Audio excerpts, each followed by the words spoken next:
Day. This year, Acting National Consumer Commissioner Thezi Mabuza will be in Durban inspecting compliance in the textile industry. She joins us for more on the significance of the day. Thank you very much, ma'am, for availing yourself this afternoon. Just in general, perhaps just an idea in terms of how well South Africans know their rights and avenues to express dissatisfaction.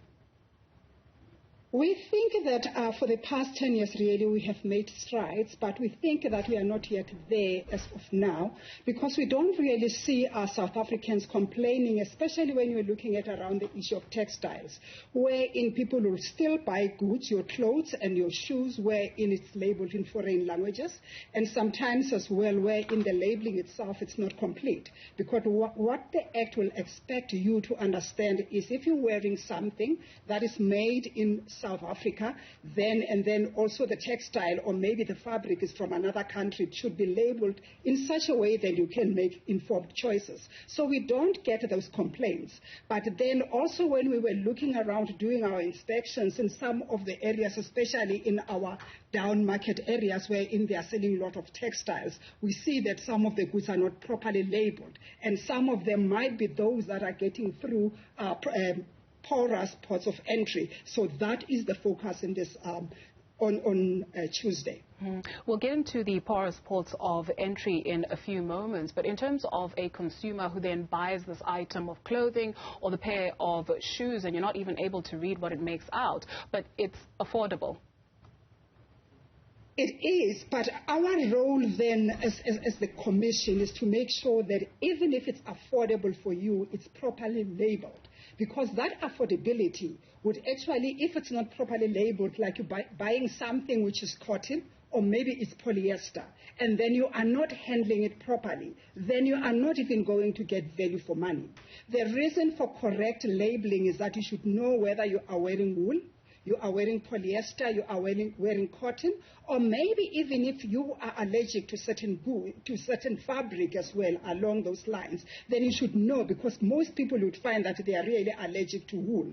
And in this case, they can make informed choices. So we are saying that for you as a consumer, if goods are properly labeled, then you can know that you are buying the correct size, because if you've taken it from the shop and it's not defective, you would not be able to return it. So in this case, your rights, knowing that the label is correct, what is there in terms of the fabric, the labeling and care in terms of how do you wash and handle that fabric, and also the size as well, it's very essential for us. And also for you to make an informed choice of buying in a country, or maybe if you want to support proudly South African, because that's where our jobs are, we urge you as a consumer to exercise your right. And if in that instance you know that something is not properly labeled, let us know, but don't buy it, because it might be misleading.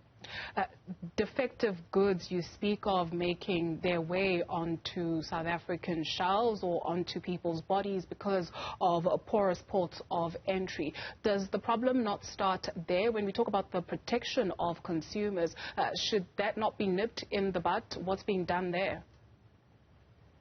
That is wherein we want to take consumers in this on the 15th. Is that our role as the Commission starts at the port of entry. We have the customs officials that will flag goods, consignments when they come into the country. Then if something is either clothing, textile, footwear or leather goods, they will stop those consignments, check them for compliance with the CPA. If they are not compliant, then they will be set aside. We will go there and inspect those goods. If the goods are not properly labeled, then in that case we would issue a compliance notice wherein we tell the importer to import them out of the source, out of the African continent, or maybe destroy them at an accredited facility. So we start there, but it might happen that some of the goods will leave or will actually go undetected.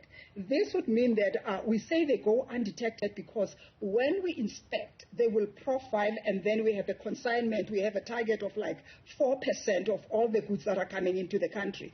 If they find themselves now being sold in our shelves, it's where in our provincial consumer affairs offices will have to come in, and also your customs, your border police as well. They will follow those goods, either stop them at the weighing bridges, or maybe where in some of the warehouses, then will go there and inspect and then have those goods destroyed. So by and large, ma'am, maybe just a closing thought from you, you are relying on South African consumers to bring some of these activities to your attention. But according to your awareness, just how far and wide is the problem that you are dealing with? It is really kind of like it's a proliferation. That's what we are looking at right now.